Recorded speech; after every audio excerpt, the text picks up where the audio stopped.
right, welcome to the White House Google Plus Hangout on refinancing. I'm Spencer Raskoff, CEO of Zillow, the leading real estate marketplace. Across the country, there are encouraging signs in the housing market. Inventories are tight in some areas and values are rising, but that doesn't mean homeowners are back in the driver's seat or out of the woods yet. Far from it. Home values are down around 25% from their peak, and about 1 in 3 homeowners with a mortgage is underwater. And while homeowners underwater aren't necessarily in danger of foreclosure, in fact, Zillow's data shows that 9 out of 10 of them are still paying their mortgages on time, they're still often saddled with higher than necessary interest payments and mortgage payments, which cause hardship on their families, and they're unable to take advantage of very low mortgage rates.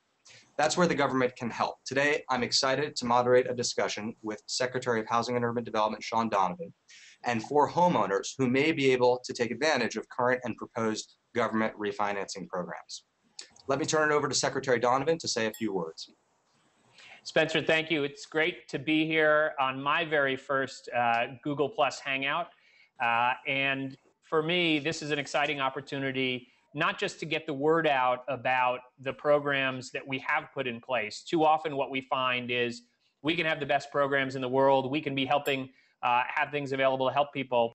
But if they don't know about it, if we're not getting the word out, we might as well not have the programs. And that's really what today is an opportunity to do. It's also a terrific way for us to get feedback on what's working and what's not, to get real live feedback from the ground that says, hey, if you made this change or that, and we can go back to the drawing board, look at our programs and try to make them work even better. The bottom line is we know there are millions of families that are paying their mortgages every month. And yet because of the decline in home prices, across the country that happened starting in 2000, well before the president came into office, we know that this is something that we can do more on, and we're seeing real results.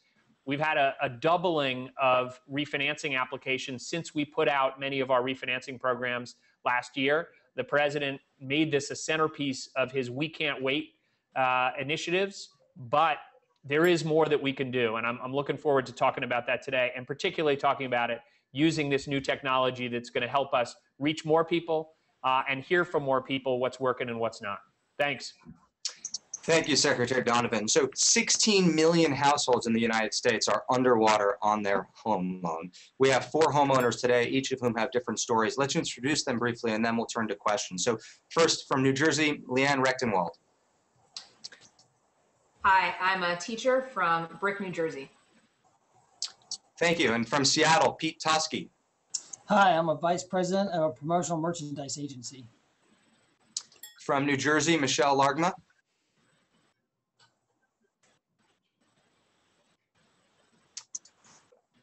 Michelle, one more time. I think your audio is having a hard time. Just introduce yourself again, Michelle. Hi, I'm Michelle Largman. I'm in New Jersey and an LMS coordinator. Thank you, Michelle. And Valerie Jerome from Georgia. Hi, I'm Valerie Jerome. I live in Waycross, Georgia, and I'm a self-employed optometrist.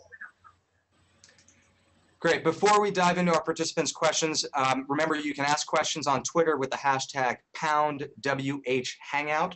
We'll start with a question from one of our participants, and then we'll take some questions from Facebook and Twitter. So first, Leanne, please tell us about your situation, and let's see if Secretary Donovan can help. Hi, Secretary Donovan. My husband and I bought a condo back in 2005 at the peak of the market. Obviously, we're about realistically maybe $25,000 underwater, perhaps more than that. And we're wondering, I've heard rumors and read about rumors of there being a potential HARP 3.0 program to address the needs of borrowers whose loans aren't backed by a government entity, Fannie Mae, Freddie Mac, the VA, FHA. Is that a political reality in the near future for people who are in circumstances similar to all of the panelists here? Well, 2 things I would say about your situation. First of all, as you said, you don't have a Fannie Mae or a Freddie Mac mortgage. We have made, with our own authority, not waiting for Congress, but with our own authority, big changes to what we call our HARP program. And for those who don't speak HUD or speak federal government, our HARP program is the Home Affordable Refinance Program. And those changes, which we call HARP 2.0, went into effect starting late last year. And we've seen a doubling in refinancing applications around the country. lots more people, about a doubling in the number of people who are getting HARP refinances done. So we're encouraged by that. But just as you said, most people don't even know whether they have a Fannie Mae or a Freddie Mac mortgage, much less feel like, hey, if I'm paying my mortgage, why shouldn't I have a chance to refinance, whether I have a government-insured mortgage or not? Unfortunately, the president can't open up refinancing to anybody who doesn't have a government-insured mortgage without Congress acting. And that's why in his State of the Union address this year, he laid out a universal refinancing plan. One of the things he said is, hey, we've got millions of families who could save $2,500, $3,000 a year. That's not only good for you in your situation, but it's also good for your neighborhood, for the state of New Jersey, for the whole country, because that money that you're going to save is going to go back into the economy and create jobs. So this is something the president made a very high priority. You may have heard he put together a to-do list for Congress with 5 different high priority pieces of legislation. This was one of them. And Senator Feinstein has a bill called the Expanding Refinancing Opportunities Act. It's in front of the Senate right now, and we're trying to make that happen. It would open up refinancing to homeowners in your situation where you don't have a government-insured mortgage. I will tell you, something like this in the past had bipartisan support, and it would be something that probably we could have gotten done very quickly. Unfortunately, as you've seen, we've got too many people in Congress that are playing politics instead of figuring out how we can get the economy moving.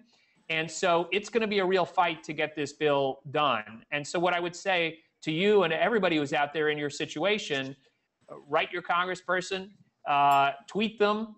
I don't know if you can reach them on Google+, but you might try. But we got to let folks in Congress know that there are real folks like you in your situation who need help. The only other thing I would say to you is that we did get a jump start on this through this big $25 billion mortgage servicing settlement that you may have heard about. There is going to be some refinancing for homeowners in your kind of situation that's available. So the thing that you might do as well is reach out to the Attorney General in your state. You could also call your lender directly and find out if they're part of the settlement. There's also a website, nationalmortgagesettlement.com, that has information about how you can find out whether you might be eligible for refinancing under the settlement. But that isn't going to reach everybody in your situation. And as the president said in his State of the Union address, we need to make this universally available to folks who are doing the right thing, paying their mortgages, and could benefit from these low rates. And one other resource for you, Leanne, at Zillow, we've set up a webpage in consultation with the Secretary's office at zillow.com/underwater, which has tools where you can try to use those tools to determine if your loan is actually backed by Freddie or Fannie, or other resources available to help resolve your situation. Let's turn to a question from Facebook for a moment. Laura from Oregon asks, does the new HARP program, Secretary Donovan, allow for refinancing without an appraisal?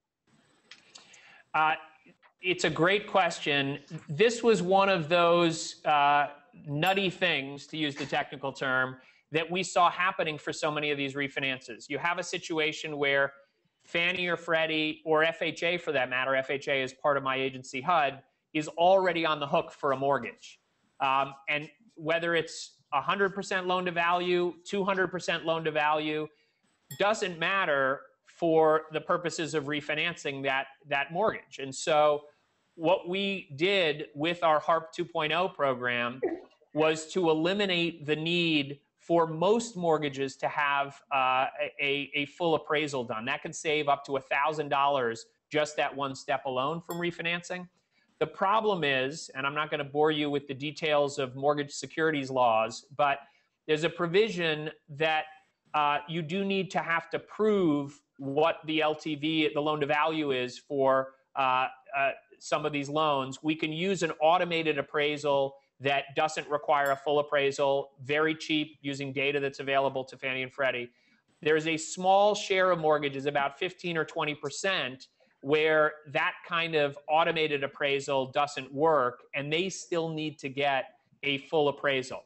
That's one of the things that would be fixed by another bill. I mentioned Senator Feinstein's bill a moment ago. There's another bill from Senators Menendez and Boxer called the Responsible Homeowner Refinancing Act that would eliminate the need entirely for appraisals from that last 15 to 20% of loans. And again, that's real money, $1,000 up to $1,000 that's saved per transaction, where frankly the appraisal doesn't serve any real purpose. That's something that we think is important to get done, and that's why we put it in the bill that's in front of Congress right now. Okay, let's turn to one of our participants here, Pete from Seattle. Please share your situation with the Secretary. Hi, Secretary Donovan. Thank you for joining us today. My pleasure. I live in a planned community built around a golf course with about 1,500 homes, built in the late 70s, 80s, and 90s, but with new construction even today. I have a unique piece of property in that it's the lot size is twice as big as anybody else's. It's in a very private setting, unlike any other home. It's the only piece of property like this in the entire community. And I have a completely remodeled house with high-end finishes. I had an appraisal done in order to try to do some refinancing.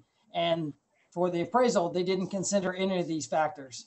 They pulled comps, and the comps they pulled, most of them were short sales or foreclosures. So therefore, the value that they're looking at comparable is not anywhere equal to what my house actually would sell for. They said that the reason they couldn't do anything different is that there were restrictions around how the appraisals are done now. And so they couldn't consider the features that make my house unique to give it the value that it really would have if I were to try to sell it. So let me just ask you, do you know what kind of mortgage you have, whether it's a government-insured mortgage or not? It's not a government-insured mortgage, but it's with one of the banks that did receive bailout money or funds, back in 2008, 2009.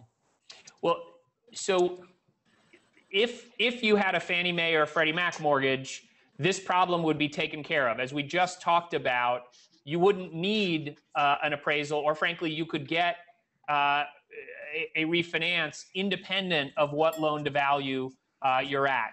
That's not true today because we don't have this authority. So one thing I would say is go back to needing to talk to your members of Congress, really reach out and make the point, hey, we need to pass this bill that Senator Feinstein has put forward, the Expanding Refinancing Opportunities Act, and that would open up refinancing even for underwater borrowers like you, even if you don't have a Fannie Mae or Freddie Mac mortgage. The other thing I would mention is it is worth reaching out to see if you might be eligible for refinancing under this mortgage servicing settlement that we reached. Again, that's not going to reach everyone. There are 5 banks that were part of it: JP Morgan Chase, Wells, Bank of America, Ally, and Citibank. We're now negotiating with other banks to see if other ones might come into it. But at least if it's within those 5, you might have an opportunity to refinance. The other thing, I was reading a little bit about your story. My understanding is that you also have a second mortgage. Is that right? That's correct. When I originally set it up, it was done at the same time. So it wasn't taken after the purchase. It was taken at the purchase. Yeah. And the this bank is with the second mortgage doesn't even do loans anymore, so they won't even discuss it. Yeah. And this is a problem that we often see as well. When we heard complaints about Fannie Mae and Freddie Mac homeowners trying to refinance, oftentimes that second lien was a barrier to refinancing. And so one of the things that we did, we got agreements from all the major banks to automatically resubordinate their mortgage. What that means is that they weren't going to stand in the way of first mortgages refinancing. So that's something that is no longer standing in the way of Fannie Mae and Freddie Mac borrowers refinancing. If we can get this bill done, Senator Feinstein's bill done, we would be able to help refinance for folks in your situation, even if you have a second mortgage. Okay, great. Thank you. Okay, our next question comes from Twitter. At Fonster Monster, who tweets that he's a single dad, he's missed one payment on his mortgage, he's working multiple jobs to pay bills. How can he find out about refi resources? This is a very common refrain, just where can I get more information? It is a terrific question. This is something that is so important. It's the reason why I'm doing this today is to get the word out about what we're doing. one of the easiest things for a homeowner to do, no matter what situation you're in, is call something called the HOPE hotline at 888-995-HOPE. Talk to somebody there to figure out what your options are. You can also go to the HUD website and find out information for a housing counselor near you. One of the things that's so important to be careful of here, we have, through HUD, free assistance available through housing counselors in every community across the country. Too often what we see is scam artists, folks who frankly victimized people once with bad mortgages.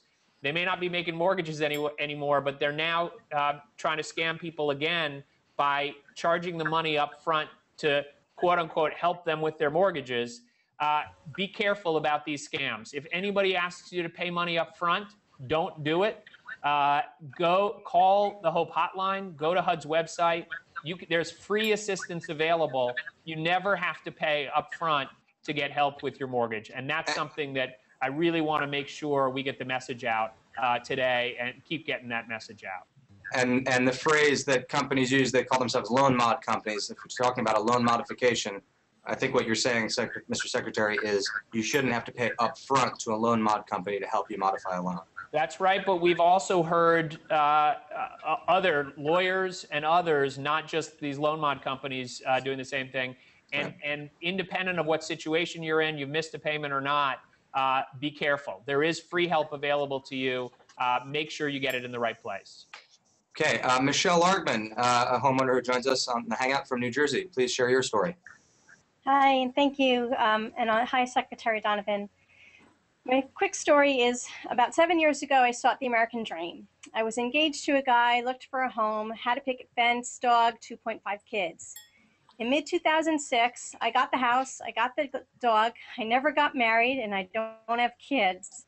I put a third down on the home, and now I have a large home in a development with many in pre-foreclosure. I can't sell because the house is worth half of what I paid. The mortgage is more than the value. My taxes are $12,000 a year. I've got great credit, always paid on time, and been financially responsible. I refinanced through Wells Fargo, who sold my loan to Freddie Mac and is now still serviced by Wells Fargo, who was bailed out by the government. Here I am, I can't sell, I can't refinance, and I'm thinking of strategically defaulting. Why is it that I need to ruin my perfect credit in order to have a bank consider to let me take advantage of a 2-point lower rate than what I have? And if I can't refi, why are others going in foreclosure getting forgiven? Well, the short answer is you should be able to refi. That's exactly what the president is trying to do, is make refinancing available to everybody who's current on their mortgage. Let me understand a little bit more about your situation. You said you already did refinance with Wells Fargo once. Is that what I heard you say? Yes, I've refinanced with Wells Fargo, and it was about 1.5 years ago, right before they said the cutoff was, and then Wells Fargo sold it to Freddie Mac without me knowing. Well, if you have a Freddie Mac mortgage, you still should be able to refinance. There is a cutoff date, but it sounds like you're before that cutoff date. Have you tried reaching out back to Wells Fargo recently to see if they will make another refinancing available? Wells Fargo will not refinance, and all the other mortgage companies I've called say the same thing. They all say that the loan is owned by Freddie Mac, the house is underwater, and I'm not one of the foreclosure situations. Well, it sounds like you're talking to somebody who may not know what they're talking about at these mortgage companies. And let's be honest, that's been known to happen before. It wouldn't be the first time. And so this is a situation where you might want to reach out, as we talked about before, to talk to a housing counselor who is on your side and could give you clear-cut, straight advice about whether you're eligible or not. There may be something I don't know that I haven't heard about your mortgage that may be an issue. And that's the kind of thing that it sounds like you might want to get help from somebody who could really spend the time with you to look through it and understand why it is. Because from everything I'm hearing, Fannie Mae, Freddie Mac mortgages should be eligible in the date that you're talking about with the kind of rate reduction that you would get, independent of what your loan to value is. You should be able to refinance under HARP. And so I would suggest you reach out to a counselor and get direct assistance to really work through this problem with you. We'd be happy to help you get connected to a counselor in your area. Do you happen to know what that cutoff date is to refi? It would depend on exactly what your mortgage is. So I can't give you an exact date here, but if we can follow up with you to get information about your mortgage, you could go to one of the websites that we've talked about, enter data, and figure out what the cutoff is for your mortgage. So there are websites that are available that can help, but again, a counselor could help you as well with that. Thank you. Of course. Next question comes from Facebook from a veteran. We are a military family and were recently stationed overseas. We are currently renting the home we own in the States, but can't refi. Is there help for military families who are now also landlords?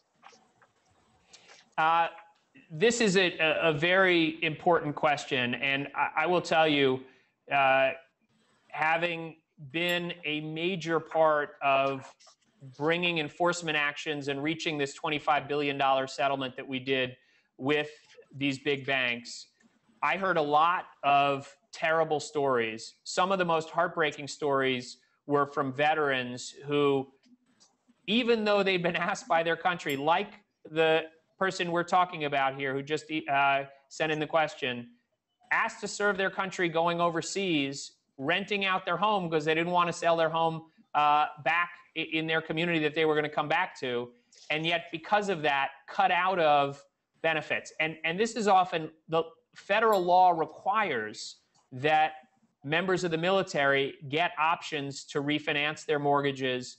So this is something that has changed significantly because of this mortgage servicing settlement that we reached. We put in place requirements that families be able to get the refinancing that they're entitled to under law, and not only that, to get refunded any extra interest they may have paid from the time that they tried to refinance, and to be able to get modifications even if they're not living in the home at the current time. This is a classic thing where banks have been saying no to modifications to mortgages for military families because they're not owner-occupied. And the servicing settlement changed that. The president himself announced these changes a few months ago. And so I would suggest to the family that has sent in the question that they need to go back to that servicer today if they haven't recently, since the servicing settlement went into effect. And if they're not getting a good answer, we've set up at the new Consumer Financial Protection Bureau, which the president fought hard to create under the Wall Street Reform Bill that he got passed. The reason he fought for it so hard is to protect military families and other families, just like the one who's asking the question. The CFPB has set up a specific branch led by Holly Petraeus for military families.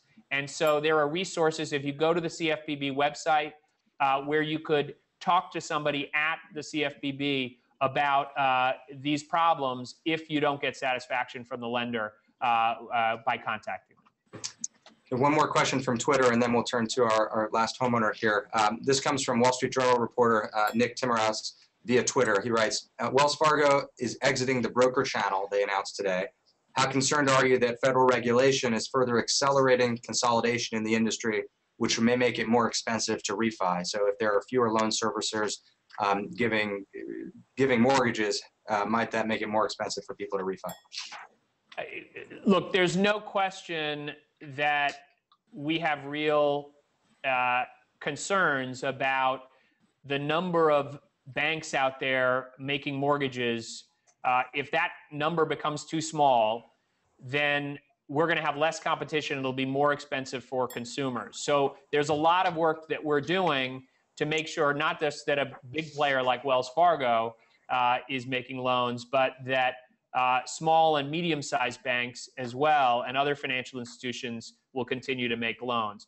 Specifically about refinancing, this is one of the big problems right now. Even if you have a Fannie Mae or a Freddie Mac mortgage, because of the current rules set out by Fannie Mae and Freddie Mac, it is harder for a lender who doesn't currently service your mortgage, who doesn't currently have your mortgage, to be able to refinance. They're at an unfair disadvantage.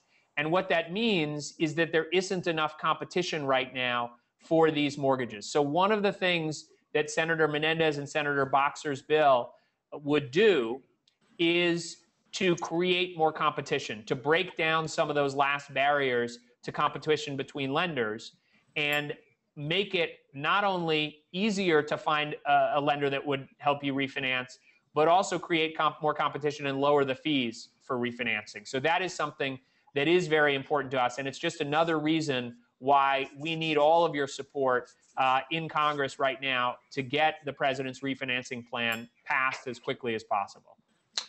Okay, let's turn to Valerie, our homeowner from Georgia. Please share your story. Hi, thank you for having me on your program.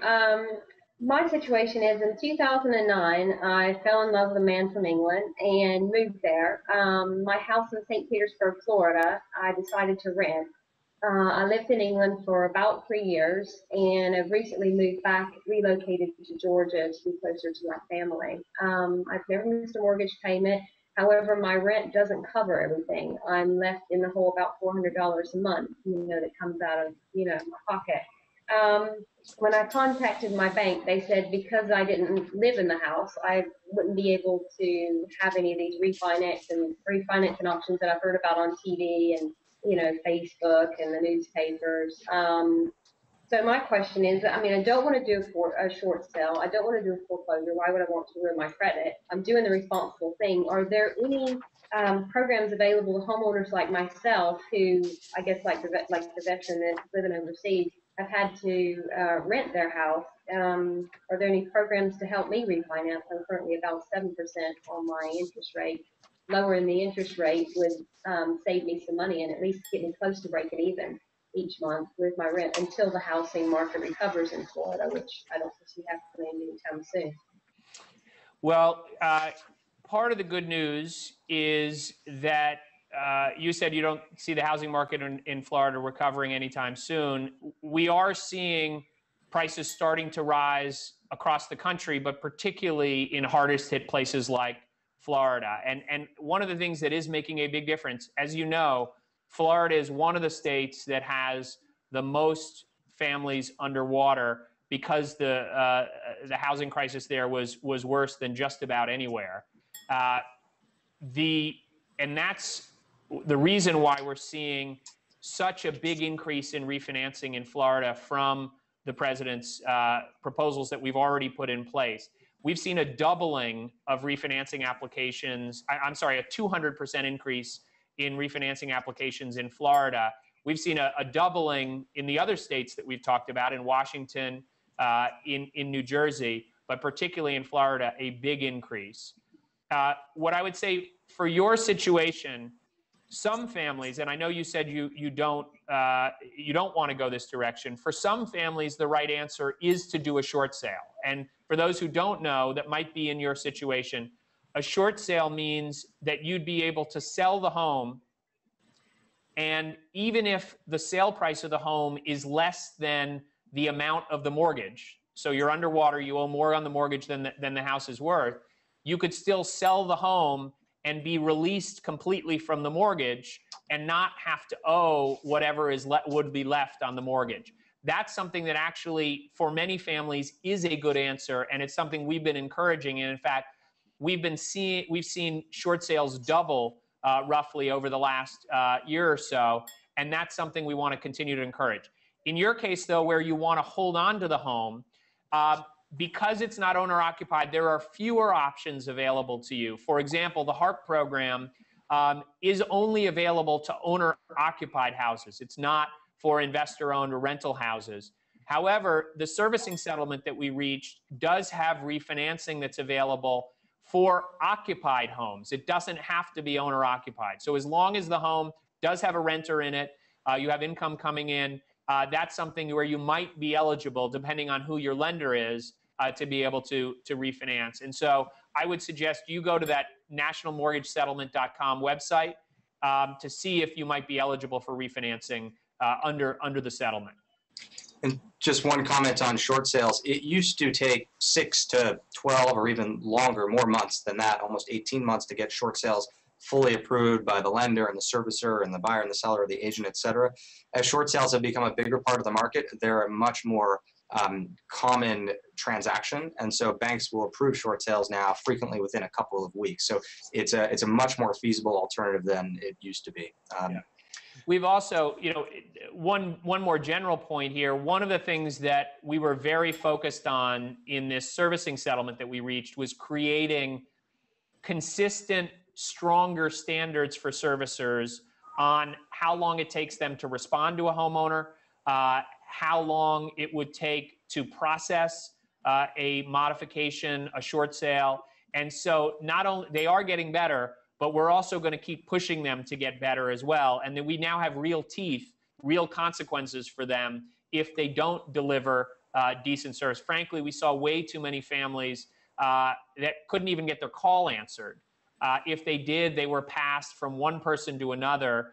And just to give you one example, because of the servicing settlement right now, every one of those lenders is required and has in place now what we call a single point of contact. So every homeowner that's going to contact their servicer that was part of the settlement, that servicer is required to have a single person that is always dealing with that one homeowner to deal with their problems, whatever they might be. And we think that's just one important piece of what we should be doing in protecting consumers going forward, so that we make sure we don't have this kind of crisis happen to us again. That was a very important part of the settlement from my perspective. It's so frustrating to families when they have multiple points of contact. Next question comes from Facebook. Frank from New Jersey asks, is there anything in the HARP 2.0 program that allows for principal reduction of an underwater mortgage? I receive letters from companies all the time, but with so many scams out there, I don't know whom to trust. Well, Frank, you're absolutely right not to trust so many of those letters that you get. Again, and I'll keep repeating it, call the HOPE hotline, 888-995-HOPE. Go to HUD's website, find a housing counselor in your area if you want somebody that you can talk to that you can trust. On HARP, here's one of the secrets about refinancing that a lot of people don't focus on. Interest rates are so low today. We have the lowest 30-year interest rates in the history of this country. Most families, not all, but most families, if they refinance and choose, instead of just lowering their monthly payment and staying in, say, a 30-year fixed rate loan, if they choose to shorten the amortization of their mortgage, say to 10 or 20 years, most families can get back above water in just a couple years. And so it's a great way to rebuild equity. This is something we actually want to encourage more of this to happen, because we think negative equity is a big problem. We want to help to get us out of it as quickly as possible. Rising home prices, as we've started to see, can help that. But accelerating payments of principal through refinancing is also something important. A third bill that's part of the president's plan that I haven't talked about yet is Senator Merkley's Rebuilding Equity Act. And what it would do is cover closing costs, typically up to $3,000 per refinancing. It would cover those closing costs, eliminate them for homeowners that choose to take their savings and plow them back into reducing their equity by shortening the term of their mortgage. So that is a feature. You can already choose to do that under HARP. And in fact, the fees under HARP are already lower if you choose to do that. We want to go even further by covering the closing costs, but we need Congress to act to do that. The other thing I would say is, outside of HARP, there are options for principal reduction that are available. This was one of the most important steps that happened in the servicing settlement. Is we're going to see tens of billions of dollars of principal reduction happening. It's already started to happen. And at the same time, we've seen private lenders, Fannie Mae and Freddie Mac, haven't made the decision to do this. We've seen other lenders, though, start to reduce principal as well. Particularly for borrowers that are struggling to make those payments. And so there are options, more and more options for principal reduction that are available. We want to see those increase going forward, both through the Rebuilding Equity Act and these other steps that we're taking. Unfortunately, we're out of time. Secretary Donovan, thank you so much for answering these questions. Thanks to the homeowners who have participated here and to the many people that participated on Facebook, Twitter, and Google+. Regardless of where you are in the political spectrum, it's incredibly important to help draw homeowners' attention to these important programs which exist to help homeowners who are in a difficult financial situation. You can find more resources information at zillow.com/underwater. Thanks again, Secretary Donovan. I'll let you have the last word. Well, it's my pleasure, and I couldn't agree with you more that this is something that ought to go beyond politics. In the past, we had Republicans and Democrats supporting common sense measures like this, which would help. Look, and we've heard this today, every one of the homeowners that's with us on this Google Plus Hangout, they're paying their mortgage. They're doing the right thing, making sure they stay current. They're meeting their responsibilities. The president believes we ought to give every homeowner that's doing the right thing, making their payments, the ability to refinance. And that's something that's been bipartisan in the past. I do think there is bipartisan interest in this legislation that we're trying to get done, but it's not going to happen unless Americans that are in this situation reach out and let members of Congress know, hey, we need this help. It's good for us. It's good for our neighborhoods because it's going to lower the number of foreclosures out there. It's good for the economy overall because it generates more money that recirculates in our economy and creates jobs. We all benefit from it. There's no cost to the government of any of these bills. In fact, the government's going to benefit because it's going to make Fannie Mae and Freddie Mac loans safer, FHA loans safer. This is something we ought to be able to get done and get done quickly to get our housing market moving. I also know that many of you have more questions out there. We're going to get those questions. We're going to try to get back to every one of you with your question. We now have them in through the various social media avenues that you're reaching us. We're going to follow up on those questions and get back to you. So thank you all for your patience in joining us today. We were going to do more of this. Keep making sure that we're hearing your thoughts and questions. Keep working to make sure that common sense alternatives are available to American homeowners out there who have suffered from this crisis that we're working hard to repair. Thank you.